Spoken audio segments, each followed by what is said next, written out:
Great. So welcome to this webinar. And what we're going to be talking about, or what I'm going to be talking about today, is what we could call the root cause of life problems. And illness or symptoms are a form of life problem, and actually life problems are a form of illness. Right? Most people haven't looked at life problems as a form of illness, but they actually are, because it means that if we're having problems, say for example in our relationship, with difficulty with our finances, difficulty with work, you know, name just about any difficulty, we could say it's a form of illness. And illness is a life problem as well, because it's a challenge that we have that we don't want, because it's unpleasant, it's inconvenient, it's painful, it's you know, it's affecting our life in some way and inhibiting our ability to feel good about ourselves, to enjoy life, to do what we normally would do, you know, if we were feeling good. So what we have to understand, and I talk a lot about this in, you know, root cause analysis, and if you watch the What If Secrets to Health series, where I talk about the root cause of illness, then you already have a sense of what this is about. But we could say that when we have an unwanted life situation, whatever that life situation is, and as I said, it could be any life challenge that we have, including an illness, let's call that an unwanted life situation. And this is an end result.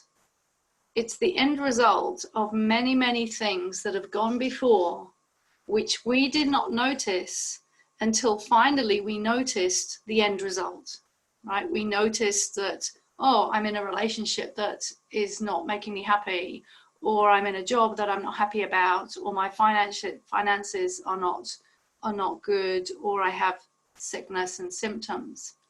So what I'd like you to do is I'd like you to get a piece of paper and down the side, on the left-hand side, put numbers 1 to 6, but 6 starts at the top.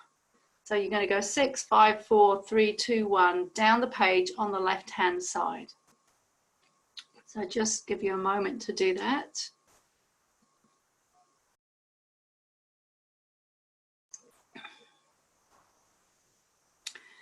And at the bottom, by number 1, and in the middle of the page, you can put, you know, right at the bottom of the page, not the middle of the page, it's sort of like the middle of the line, but at the bottom of the page, sort of on the level of number 1, you're going to write root cause. And at the top, by number 6, you're going to write end result. And what we're going to be doing is we're going to be working backwards, so that I'm going to show you how unwanted life situations, which are the end result, actually get caused, and why it is that people are not solving their problem, because they're trying to solve their problem by looking at the end result, but never really looking at the root cause. So at the top of the page, it says end result, and next to end result, you're going to, which is by number 6, you're going to write unwanted life situation, for example, illness, or any other unwanted life situation that you may have going on in your life right now. So whatever is not working for you in your life, whether it's physical, mental, emotional, financial, work, family, friends, just put 1 or 2 or 3 examples, but mainly try, if you've got a health problem, please try to focus just on the health problem for this webinar. So for example, somebody might put unwanted life situation is fibromyalgia or chronic fatigue, or whatever symptoms you have. So we're up at number 6, we're up at the effect, because we live in a universe of cause and effect. It's just a physical law of physics, if you like. We have an end result, this unwanted life situation. And most people try to change their life situation by working at things at this level. For example, say somebody's in an unhappy relationship, they'll think, oh, my relationship isn't working and I feel really unhappy, so I need a different relationship. I need a better relationship. And they'll go out and they'll sort of maybe leave that partner and then go and try and find another relationship. And then they find that that relationship has a whole heap of very similar problems. And they're just repeating the problem. And the reason for that is that just by substituting one, end result by another is not solving the problem. So what we have to understand is that the unwanted situation, which we have as the end result, is not the problem itself. It's just a manifestation of a deeper problem we haven't seen. And it's the end result of a previous sequence of events. So what we have to do is we have to trace back to the cause. And what we will find underneath every unwanted life situation, including illness, is that there's something else holding that unwanted situation in place. So now we come down to number 5 on your sheet. So we're sort of a step below now. And we're looking at what is it that is driving this unwanted life situation, for example, illness. And what we find underneath the situation is some sort of disempowering behavior.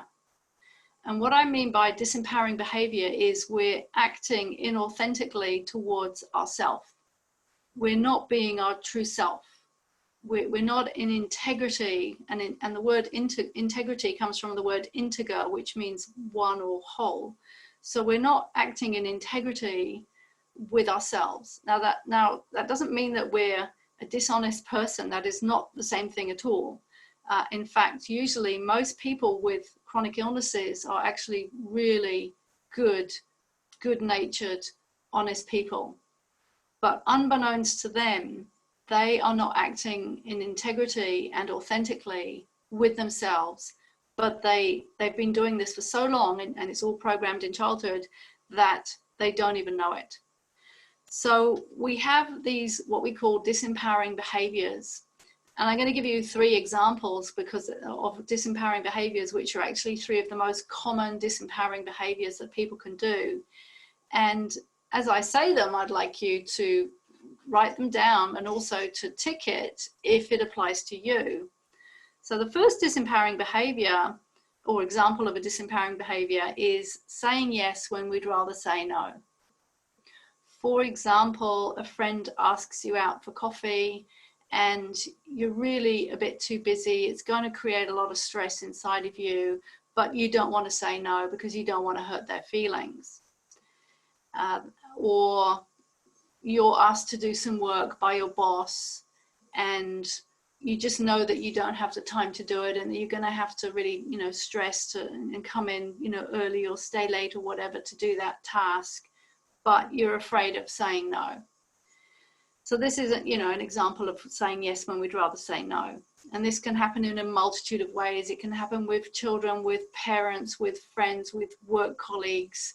It can happen in all sorts of ways. The second example of a very common disempowering behavior is not enforcing our boundaries or saying no when someone behaves unacceptably towards us. For example, if we're being emotionally abused, and sometimes we don't even know we're being emotionally abused, we have to even learn to recognize that. But, if somebody is being mean, unkind, disrespectful, humiliating us, putting us down, criticizing us, chastising us, punishing us, and this can happen, in adulthood, and it all again stems from what happened to us in childhood. But basically, we're not creating clear boundaries. And I had, for the first time in 30 years, just in the last 2 weeks, I had very quite severe experience of somebody treating me disrespectfully, totally out of the blue, very unexpected, long-term friend, where it seemed that he went overnight from a really, kind friend to a complete bully. And it really took me by surprise.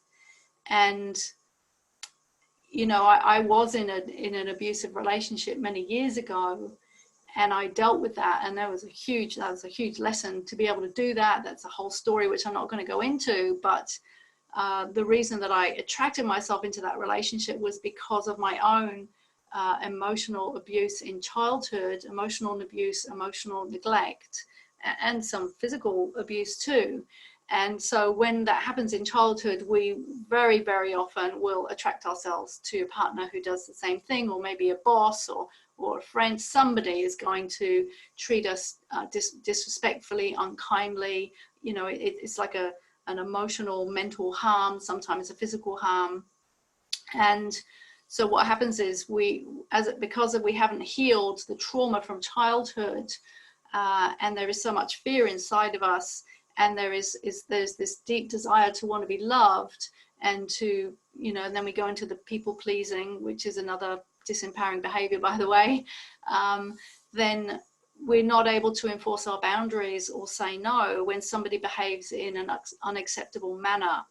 So you can think for yourself, does this apply to me in any shape or form? And it could be minor and it could be major. And the third thing is not fully expressing our feelings. And what that means is we're not able to tell other people exactly how we feel. We're not able to say a sentence, or we'll find it very difficult to say a sentence along the lines of, I feel upset when you speak to me like that, or I feel disappointed that you changed your plans, or I feel really angry that you're treating me this way.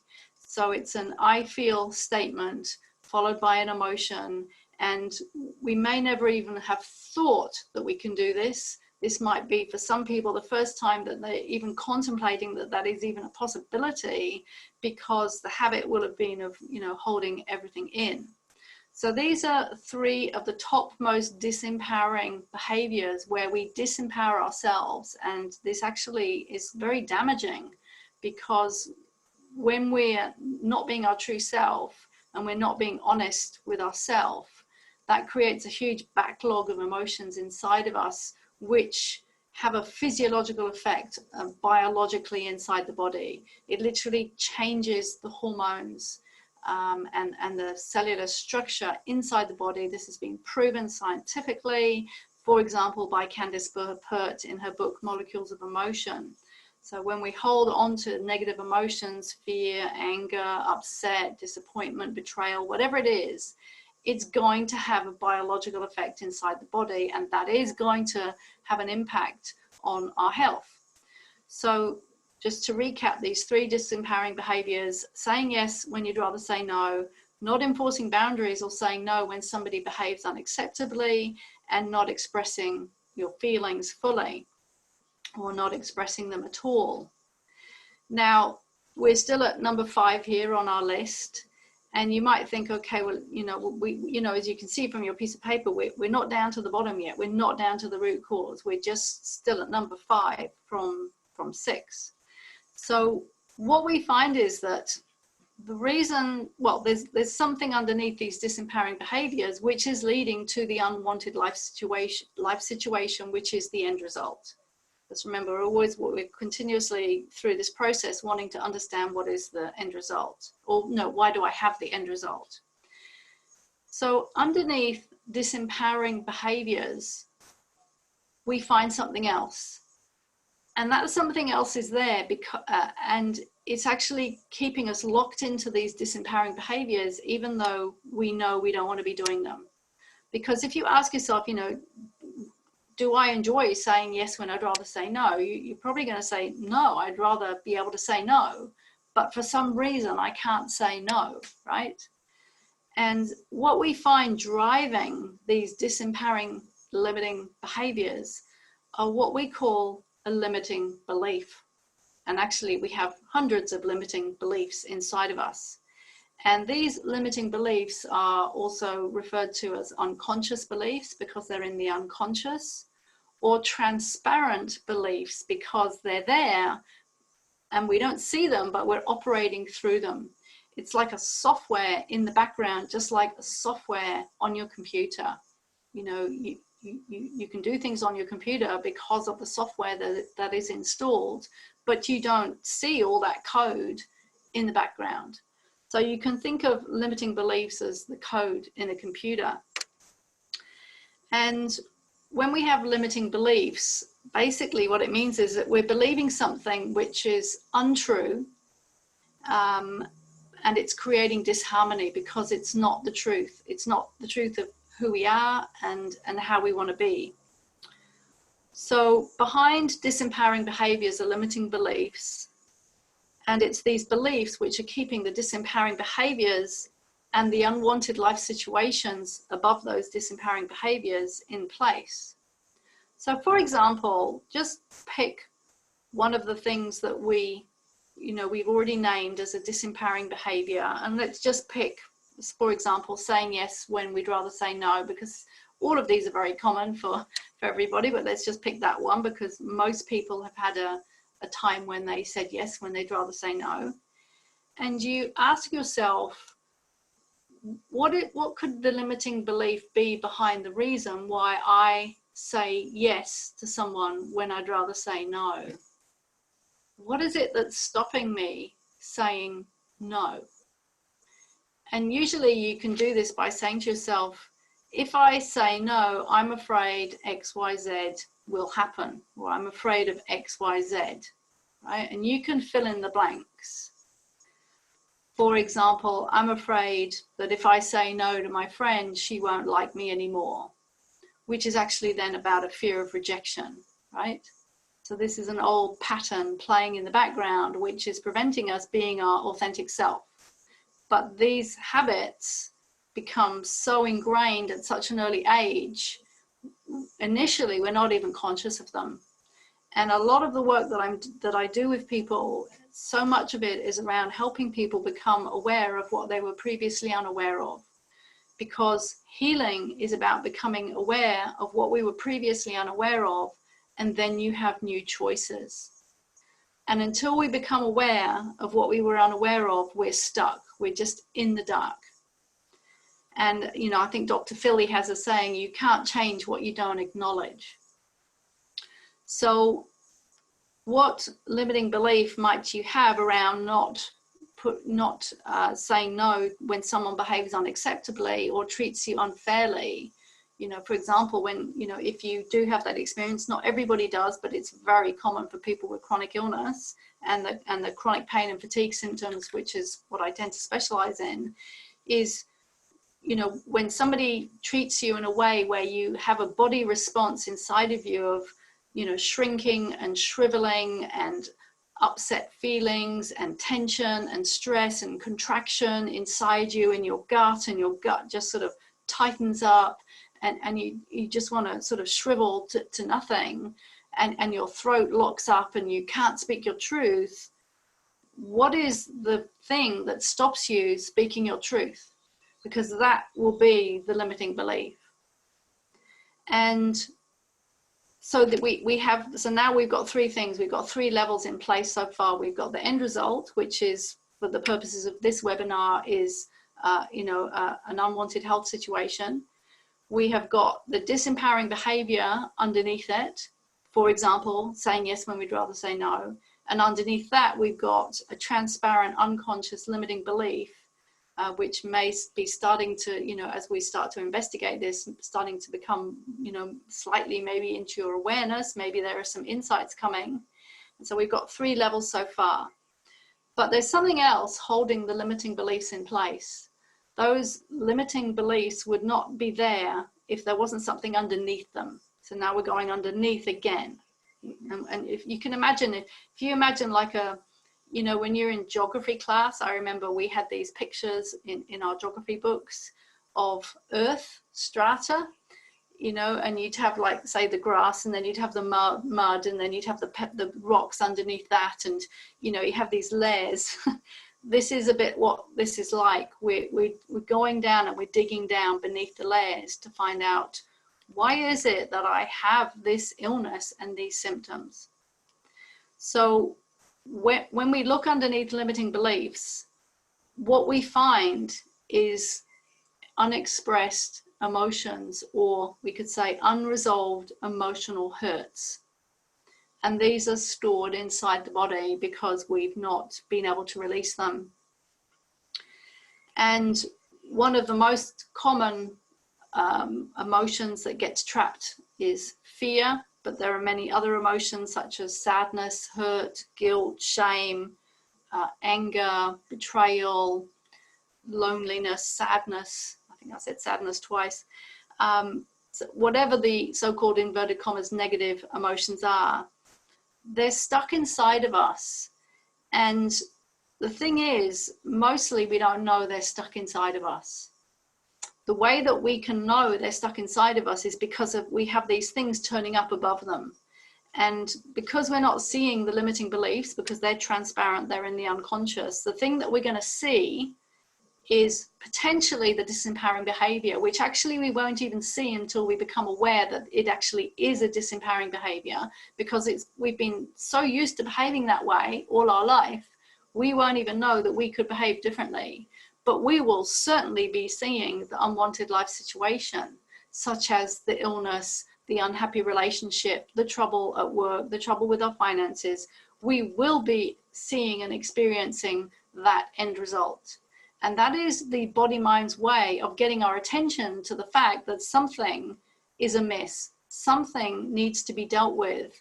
And everything else, up until now has been unconscious and unseen. And what we're doing is we're shedding light on what has been in the unconscious.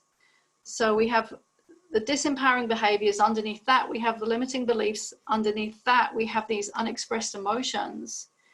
And as I said, often we don't even know that those feelings are there, because our patterns of how we manage our emotions get set up by the age of 7, as do our patterns of thinking and everything. And so, for example, when I had chronic fatigue and I was going from therapist to therapist to therapist to therapist and just not finding that missing piece, and when I finally saw that the reason I had the chronic fatigue was because I was chronically blocking my emotions, but I had no idea I was doing it. It was automatic. I was oblivious. I was unconscious. But as soon as I saw it, everything just fell into place. And I understood that the reason I was so exhausted was because I was using all my energy to hold my emotional energy inside of me.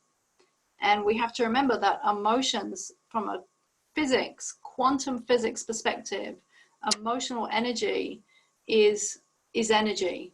They're not just feelings, they are a form of energy.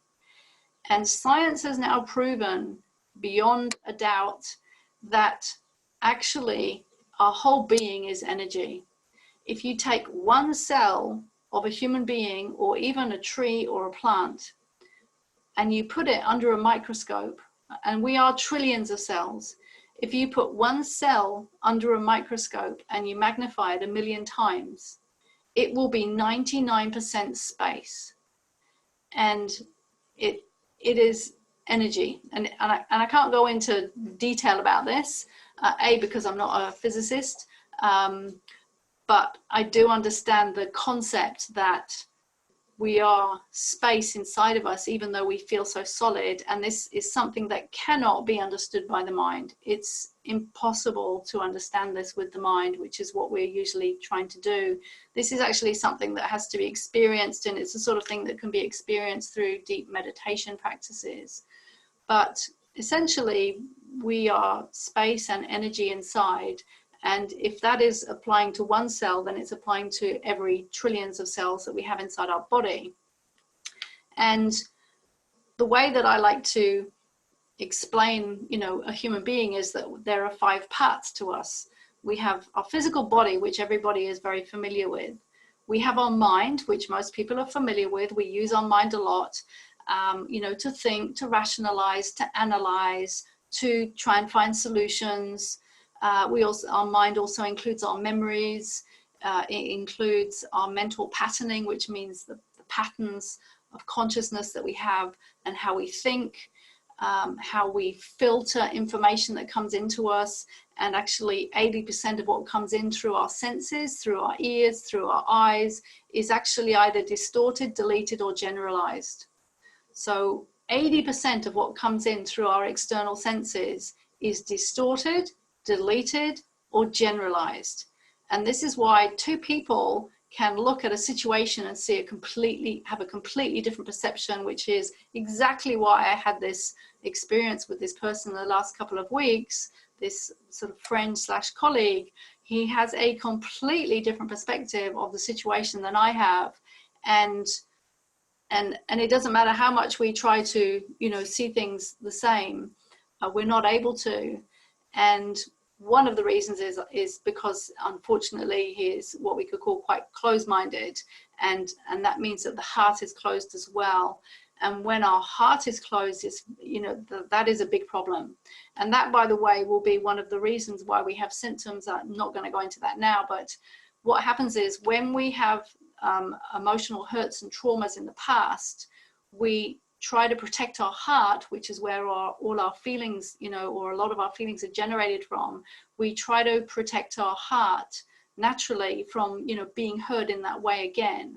And that builds what is called a heart wall. And this heart wall is made of energy. It's made of all the hurts, and it's an energetic protection layer around the heart. But we're talking on an energetic level. It's not physical, it's energetic. And just like the heart has the heart protector or the pericardium to protect it physically, physiologically, our heart also has an energetic protection barrier, which we can call a heart wall. And when we have this heart wall, it means that information cannot get in and out. And we will find ourselves very stuck, and we will find ourselves very stuck emotionally as well as physically with symptoms. But that's just going off on a tangent for a moment. So basically we're now at, I think it is we're number 3, where we're at the unexpressed emotions, fear, sadness, guilt, shame, hurt, upset, betrayal, whatever these emotions are that we've been storing and stacking up inside of us. And this sort of keeps us stuck. It keeps us stuck in a fight-flight response, and a freeze response with fear. And even though we know it's not good, this fear and these emotions keep us stuck. And because they're there like a frozen layer, if you like, if you come back to this, this diagram of the strata of the earth, and you've got this layer of frozen emotions or blocked emotions, because that layer is there, it keeps everything else above it in place. So it keeps the limiting beliefs in place, it keeps the disempowering behaviors in place, and it keeps the unwanted situation, for example, the illness, in place. Now, we can go then one step lower, or we've still got a couple of steps lower. And if we're now down at number 2, and we're now down, we could say that emotions are a form of energy, because they are, as I described before. Emotions are energy. And I didn't finish saying what I was saying before, actually, the 5 parts to a human being. We have the physical body, we have the energetic part of us, which is quantum physics, basically. We have the mind, we have our emotions, and we have the spiritual aspect of us, whatever that is for each person. So we could say that those are the 5 parts really to a human being. And when we get down to this emotional layer, we understand through the law of physics and quantum physics that emotions are emotion. They are energy.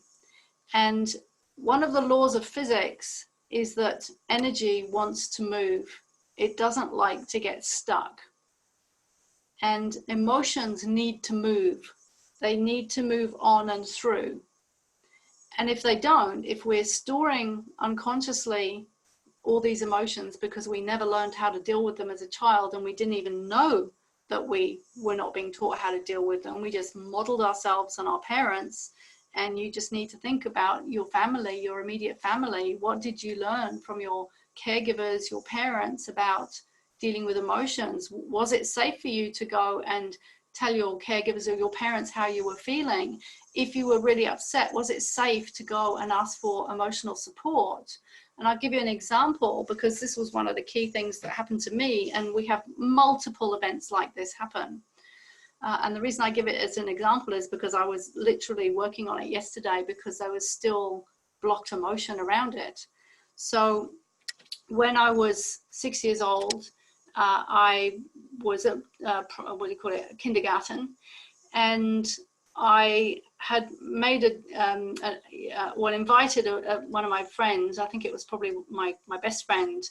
I'm not sure, but it doesn't matter. But I'd invited one of my school friends over to my house after school, and I was so excited. You know, we'd agreed that she was going to come over and play. And I ran out of the school building at the end of the day, and my mother was waiting to pick me up. And I said, "Oh, so-and-so is coming over to play." And I was so excited. And my mother was absolutely furious. Absolutely furious. How dare you ask anybody over to play without asking me? And I was, as you can imagine, the body had the response, and I was crushed. And a lot of emotions were generated inside of me. And in the trainings that I do, you know, we learn how to identify and label these emotions, because we must learn how to do that. But basically I was upset, hurt, disappointed, maybe even angry because of how she said it. You know, it could have been said in a nice way, but it wasn't. And so I was absolutely crushed, got in the car, driven home, and sent to my room as punishment for asking a friend home to play. And it was summertime, and I was in my room, which overlooked the back garden, and my brother was out in the garden in the paddling pool. And I just wanted to be outside in the garden, in the paddling pool. And instead I was standing there at the window, looking out at the paddling pool, and my brother, feeling absolutely crushed, frustrated, devastated, and with nowhere to go with all these emotions, which I didn't actually even fully recognize, because I wasn't old enough or educated enough in how to deal with emotions to deal with them, right? So I'm standing there feeling all this stuff inside of me, and it's all inside of me, and it's not coming out. And the thing with energy is that the law of physics says that energy cannot be destroyed once it is created. It can be transformed, but it cannot be destroyed. In other words, water can turn into steam or ice, but it won't just disappear, right? This is a law of physics. And these laws of physics apply to something physical, but also to energy, because ultimately at a quantum level, beneath the atoms, beneath the cells, beneath the molecules, if you drill down and you magnify to this 1,000,000 times, it's energy. So this emotional energy inside of me was there, but I wasn't able to process it. I wasn't able to digest it. And it basically, that was just one chunk of emotion that got stuck inside of me. But when this emotional energy, when we have these events, and by the way, number one on your page is event. So you can write event down beneath, the bottom. We have an event that happens that triggers an emotion. So number two, you can put response or reaction to the event, right? Which is the emotional response. When we have an emotional response to an event, and that emotional response will be automatic because it's the built-in survival system of the body to send these emotions. If this emotional energy is not transformed and dissolved or resolved, then it's going to stay in the body, and it's going to create a limiting belief, which will then create a disempowering behavior, which will then create an unwanted life situation. So, for example, in that moment where I was standing there in the room and, sent to my room for the rest of the day, or maybe it was a few hours at least, maybe I went down for dinner, I can't remember. But if I'm unable to go and, express my feelings and my upset and get the emotional support that I need to clear that energy, then it just stays there. And So if we look at, our list and we go through it now, 1, 2, 3, 4, 5, 6, using this example as an example, the event is my mother told me you can't, in a not very nice way, how dare you ask a friend to come over? The number 2, the response and the reaction inside me is devastation, crushing, hurt, upset. That's the emotional response. Number 3 then is that these emotions are then in my body. They're stored in my body. They're unexpressed. So at number 3, what we write is unexpressed emotions, whatever those emotions are. And then number 4 is like, okay, well then somehow unconsciously, I will create a limiting belief. For example, it's not okay for me to ask for what I want. Or when I ask for what I want, I get punished. And actually that was one of the beliefs that came out when I was doing this work. When I want to do something enjoyable and I ask for what I want, I get punished. Now that is an unconscious belief. I didn't choose that consciously, but the mind does that. And it will create a whole heap of other things as well, because our beliefs inside our mind, it's like this huge, connect the dots thing, where one belief will connect to another one, will connect to another one. And if you imagine the thousands of things that have happened to you in your life and the thousands of emotional responses you would have had, can you imagine how many unconscious beliefs are sitting there in our unconscious?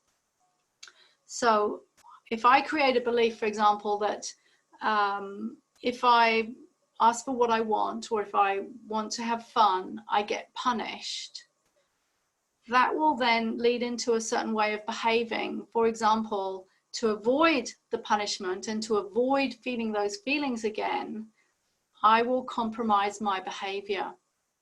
And maybe I will unconsciously stop myself having fun, for example.